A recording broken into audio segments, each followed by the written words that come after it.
KP assembly में opposition leader doctor Ibadullah ने सूबे में तब्दीली की बात करते हुए कहा कि साबित करेंगे कि ये केपी हुकूमत का आखिरी बजट है। उन्होंने ये दावा भी किया कि तहरीक इंसाफ के लोग खुद अपनी ही पार्टी पर एतमाद खो चुके हैं।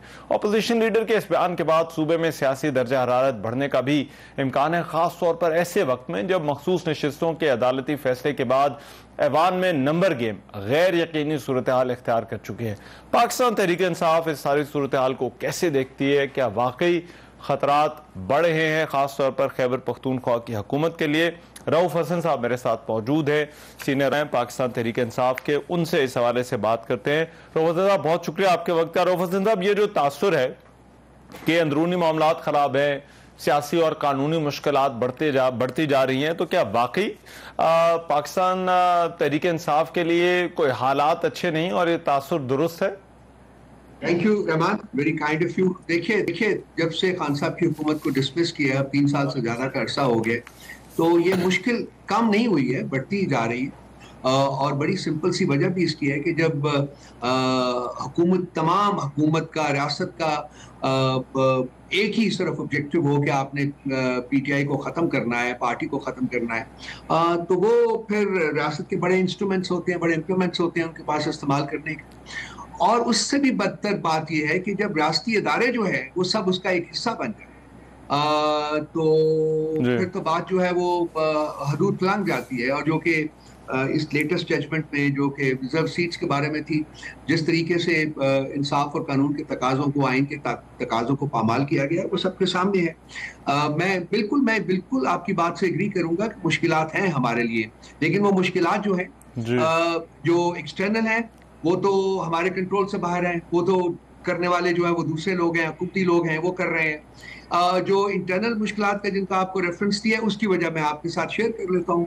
उसकी वजह सिर्फ और सिर्फ एक है कि खान साहब के साथ हुकूमत जो है वो मुलाकात की इजाज़त नहीं दे रही, और ये इसके बावजूद कि आइन इसकी इजाज़त देता है, कानून इसकी इजाज़त देता है, और इस्लामाबाद हाई कोर्ट का लार्जर बेंच है, उसका ऑर्डर भी मौजूद है कि एक शेड्यूल के मुताबिक का मुलाकात करवाने दी जाए, करवाएं, अरेंज कर, लेकिन नहीं हो रहा।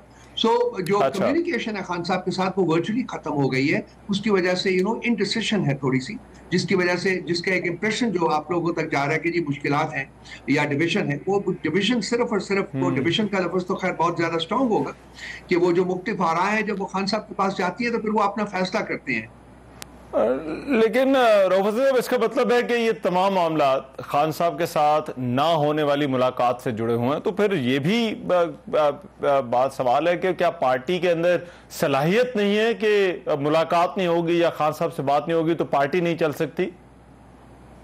नहीं, मैं ये नहीं कहूंगा जी। पॉलिटिकल कमेटी मौजूद है, कोर कमेटी मौजूद है, वो फंक्शन कर रही है, फैसले भी होते हैं, लेकिन फैसले की रेटिफिकेशन खान साहब से लेते हैं ना, ये एक सिस्टम रहा है। अब हम ये लुकिंग इनटू इट और देख रहे हैं कि इसको कैसे फंक्शनल करना है। अब खान साहब के साथ अगली जब भी हमारी मुलाकात होगी, मेरी तो नहीं होगी, मेरे तो 35-36 हफ्ते हो गए हैं, सियासी कायदीन की तो मुलाकात नहीं हो रही। अब तो सिर्फ वकला कोई वकील को इजाजत दे देते हैं, कभी नहीं देते। तो वो जब जाएंगे तो उनके साथ हम मैसेज उनको भेजेंगे और एक ऐसा सिस्टम जो है वो बनाने की कोशिश करेंगे जिसमें कि अगर मुलाकात उनके साथ नहीं होती तो उसके बावजूद भी वो चलता रहे, फैसले होते रहे, इम्प्लीमेंट होते रहे। अच्छा, और रऊफ हसन साहब, ये जो रिजर्व सीट्स का फैसला आया है, क्या इसके बाद तहरीक इंसाफ खतरा महसूस करिए? खासतौर पर जो अपोजिशन लीडर हैं खैबर पख्तूनख्वा में, उन्होंने भी एक बयान दिया है। तो ये जो केपी की नंबर गेम के हवाले से बात हो रही है, तो क्या वाकई कोई खतरा है तहरीक इंसाफ की हुकूमत को? देखिए, लाजमी बात है उनके पास नंबर्स आ गए हैं, और मतलब बिल्कुल हंसने वाली बात तो एक ये है कि एक पार्टी जिसके पास एक सीट है और उसको 2 रिजर्व सीटें मिल गई हैं। ये आप अंदाजा कर लीजिए कि ये है कानून का जिस तरीके से भौंडे तरीके से मजाक उड़ाया गया है। तो let's be clear about one thing, इस मुल्क में आज आइन, कानून या जमहूरियत नाम की कोई चीज मौजूद नहीं है। ये ख्वाजा आसिफ साहब के अपने स्टेटमेंट के मुताबिक ये एक हाइब्रिड सिस्टम है जिससे तमाम स्टेक होल्डर्स खुश है। तो आइन खत्म, कानून खत्म, जमहूरियत खत्म, हाइब्रिड सिस्टम वेलकम, उसके मुताबिक ये मुल्क को चलाया जा रहा है। बिल्कुल नंबर्स क्लेम जो है वो उनके पास है, और जैसा कि मैंने पहले अर्ज किया है कि वो कोशिश तो उनकी यही है कि पीटीआई को भी खत्म किया जाए, और ये कि हमारी हुकूमत जो केपी में है उसके ऊपर भी वो धावा बोलने की कोशिश करेंगे। लेकिन इस वक्त तक वो अच्छा। किसी पार्टी के बंदे को तोड़ नहीं सके हैं, 3 साल कोशिश के बावजूद तोड़ नहीं सके हैं। जैसे टूटे हैं 2-4, वो आपको पता है अच्छा। कैसे टूटे हैं, लेकिन वो तोड़ नहीं सके हैं। और जी। जो हमारी हुकूमत की अच्छा। रिमूवल में जो उसमें शरीके-कार बने थे पैसे और मुराद लेके, वो सियासी जनाजे बन चुके हुए हैं, और जो हमें छोड़ेगा वो भी सियासी जनाजा बन जाएगा। तो देखिए, मुल्क के हालात चेंज तो होने हैं ना। ये एक सिस्टम जो है, जिसको ख्वाजा साहब हाइब्रिड सिस्टम कह रहे हैं, ये सस्टेनेबल तो है नहीं है। तो चेंज होगा तो लाजमी बात है, जो एक अच्छा। पॉलिटिकल वर्कर है वो मुस्तकबिल के ठीक। ऊपर नजर रखता है। लेकिन रोहफजन साहब, जो पार्टी के लिए आने वाला टाइम है, पार्टी एहतजाज करना चाहती है, वो भी नहीं हुआ, हुकूमत को टफ टाइम देना चाहती है, पार्लियामान के अंदर बाहर ऐसा लग रहा है वहां पर भी कुछ नहीं हो रहा, खान साहब की रिहाई के साथ भी यही मामला है। तो क्या पार्टी की ऑप्शंस लिमिटेड होती जा रही हैं?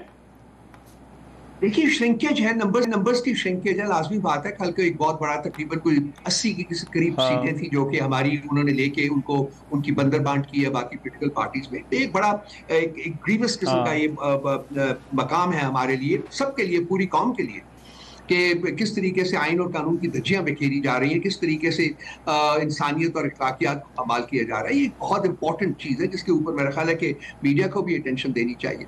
लेकिन मैं अर्ज कर रहा हूँ कि मुश्किलात हैं, बिल्कुल मुश्किलात हैं, लेकिन मुश्किलात पिछले 3 साल से हम बर्दाश्त कर रहे हैं, सस्टेन कर रहे हैं, जुल्म और जबर बर्दाश्त कर रहे हैं।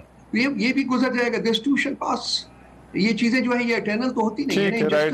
आपको लगता है हो जाएगा? ये जो कल का फैसला है, इस हवाले से रोहफजन साहब ये भी बहस है कि कहीं ना कहीं इस फैसले के आने में तहरीक इंसाफ की अपनी जो लीगल टीम है, या जो मुकदमा था तहरीक इंसाफ का लीगल स्टांस था, उसकी भी कमजोरी है।